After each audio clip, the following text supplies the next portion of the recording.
সে তো ঘুমোচ্ছে গাড়িতে, আমরা চলে গেছিলাম কোলাঘাট, ওখান থেকে ফিরে আসছি। আমাকে তো লোকেশন চাই না। হ্যাঁ, লোকেশন তো ওর কাছে। নমস্কার নমস্কার। ওখান बीजेपी बीजेपी जिंदाबाद जिंदाबाद जिंदाबाद बीजेपी बीजेपी जिंदाबाद जिंदाबाद जिंदाबाद बीजेपी बीजेपी जिंदाबाद जिंदाबाद जिंदाबाद बांग्ला तमाम जिले दिल्ली আধ ঘন্টা বেরো, তখন মানে মাঝখানে আবার 12টা বেজে যেতে হবে। 12টা বেজে যাবে। সবন আসো।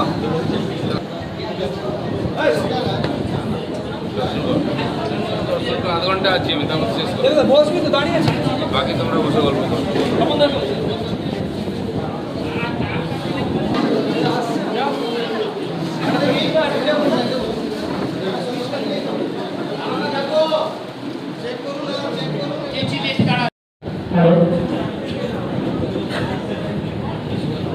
সবাই একটু সামনের দিকে এসে বসে যেতে হবে। চলো, মিডিয়ার লোকেরা বাইরে, মিডিয়ার কোনো কাজ নেই, আমরা এখানে দেখা করতে এসেছি।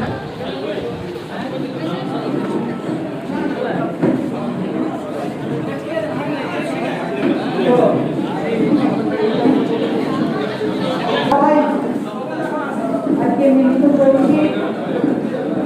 আমাদের মধ্যে উপস্থিত হয়েছেন আমাদের শ্রদ্ধেয় নেতৃত্ব, ভারতীয় জনতা পার্টির প্রাক্তন রাজ্য সভাপতি সম্মানীয় দিলীপ দা। আমাদের মতো সমস্ত কার্যকর্তার সঙ্গে দীর্ঘদিন ওনার দেখা হয়নি, সেই জন্য উনি এসেছিলেন। জাস্ট সবার মধ্যে একটু আলাপ আলোচনা, এই পর্যন্ত। কি বার্তা দিল আপনাদের? সবাই আমরা অনুপ্রেরণা পেলাম আগামী দিন পথ চলা। দলীয়ভাবে কি বার্তা দিলেন? দলীয়ভাবে কোনো আলোচনা হয় না, কারণ এটা দলীয় কোনো প্রোগ্রাম নয়। আজকের এই মিটিংয়ে যারা জেলা সভাপতি, জেলার যারা পদাধিকারী, তাদের এটা পার্টির কোনো বৈঠক নয়, এটা ব্যক্তিগত আমাদের নিজেদের মধ্যে আলাপ আলোচনার জন্যই আনা, এবং উনি এসেছিলেন।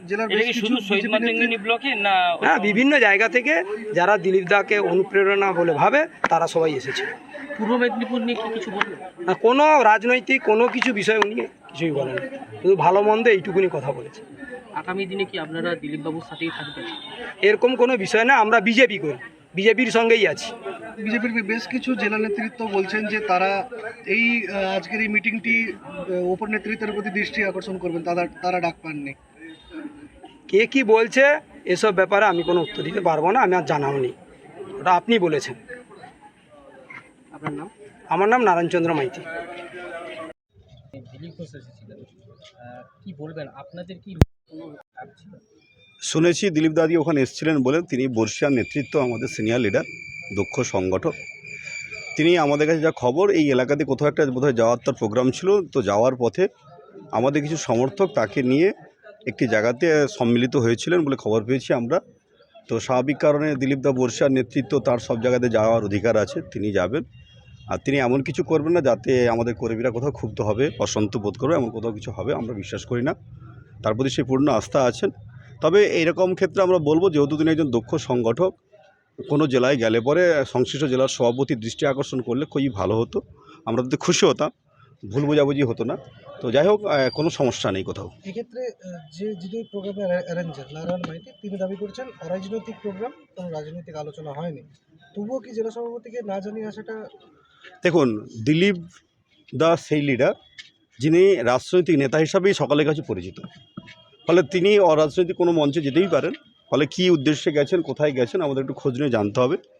ফলে আমরা আশাবাদী তিনি সাংগঠনিক নিয়মরীতির মধ্যে থেকেই সব কিছু করেন এবং করবেন। তবুও আমরা আশাবাদী যে তিনি আমাদের এই জেলা গত লোকসভা নির্বাচনে 80% বুথে আমাদের কর্মীদের, কার্যকর্তাদের ঐকান্তিক প্রচেষ্টায়, পরিশ্রমের ফলস্বরূপ 80% বুথে যেখানে আমরা জয়লাভ করেছি, সেরকম জেলাতে ওনার মতো একজন গুণী মানুষ আসবেন, এতে আমরা সকলেই আনন্দ বোধ করব, এটাই স্বাভাবিক, এবং ওনার সঙ্গে সকলেই মিলিত হবো, এটাই স্বাভাবিক। কিন্তু আমরা জানতে পারিনি যে কোনো কারণেই, তাই উনি এসেছেন, কি উদ্দেশ্যে নিয়েছিলেন আমরা জানি, খোঁজ নেব। এই জেলা শক্ত ঘাঁটি এবং আমাদের প্রিয় নেতা শুভেন্দু অধিকারী তার তৈরি করা জেলা। ফলে তার দেখানো পথে আমরা সকলেই সম্মিলিতভাবে লোকসভায় কাঁধে কাঁধ মিলে কাজ করেছি, যার ফলস্বরূপ তৃণমূলের মতো দুর্দণ্ড শক্তিশালী প্রভাবশালী রাজনৈতিক দলের প্রতিনিধিরা এখান থেকে পর্যদস্ত হয়েছেন। তাহলে এর দ্বারা প্রমাণিত হচ্ছে যে এই মাটিতে কে কোথা থেকে কি করছেন সেটা নিশ্চিত আমরা খোঁজ নেব সাংগঠনিক প্রক্রিয়াতে। আশাবাদী আমরা যে কোথাও কোনো সমস্যা নেই। জেলার একাধিক প্রাক্তন নেতৃত্ব তারা আজকের এই মিটিংয়ে উপস্থিত ছিল। আমরা খোঁজ নিয়ে দেখেছি, আমরা দেখেছি যে 2জন প্রাক্তন জিএস ছিলেন সভাতে, আর 2জন প্রাক্তন মণ্ডল সভাপতি ছিলেন, আর উল্লেখযোগ্য কোনো নেতা আমরা দেখতে পাইনি। তো যারা গেছেন তারা কেন গেছেন, দলের পক্ষ থেকে তাদের সঙ্গে আমরা যোগাযোগ করে আমরা অনুসন্ধান করব। দাবি করছে যে বিজেপির আদি 90-এর দ্বন্দ্ব এখানে পরিস্ফুট হয়েছে। শুনুন, তৃণমূল তো ভবিষ্যৎবাণী নিজেদের করলেই ভালো হয়, আমাদের করার দরকার নেই।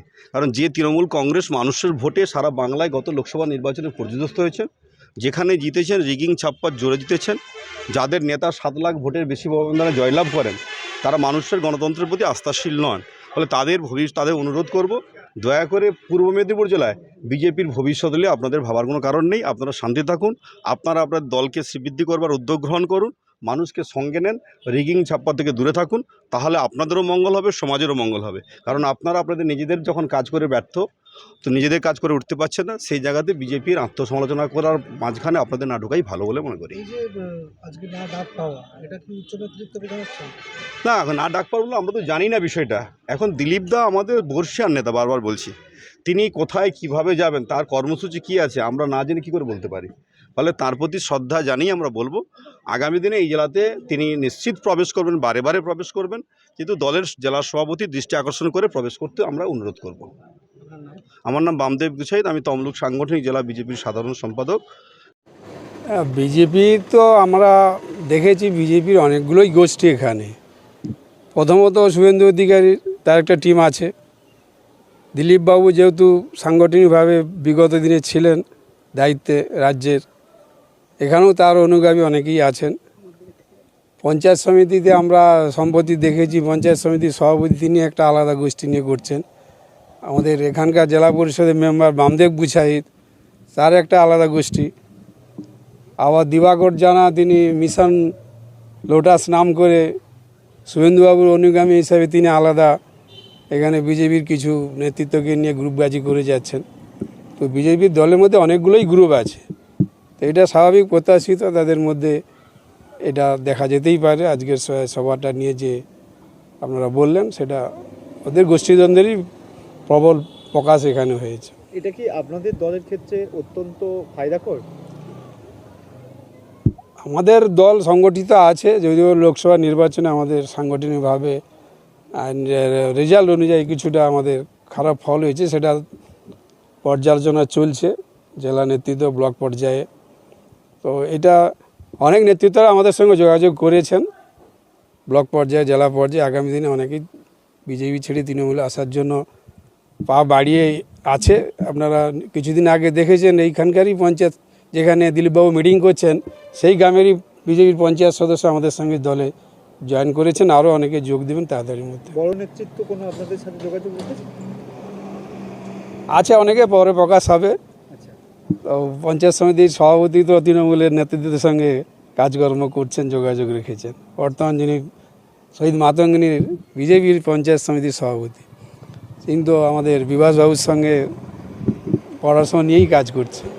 জেলা সেখানে দেখা গেল দিলীপ ঘোষ এসে পুরনো দিনের যারা কর্মী তাদেরকে নিয়ে বৈঠক করলেন, এই বিষয়টি কী চোখে দেখছেন? সেটা ওদের দলের সাংগঠনিক ব্যাপার, দিলীপবাবু কেন এসেছেন সেটা ওনারাই জানেন। তবে আমাদের যেটা ধারণা, দিলীপবাবু থাকলে আবার সুকান্তবাবু থাকেন না, সুকান্তবাবু থাকলে অমুকবাবু থাকেন না, শুভেন্দুবাবুকেও দেখা যায় না অনেক প্রোগ্রামে। এদের মধ্যে ওদের ব্যাপার, সেটা ওরা নিজেরাই গোয়ালে গোতাগুতি করছেন, সেটা ওরা ভালোভাবে বুঝতে পারবেন বা আগামী দিনে প্রকাশ পাবে।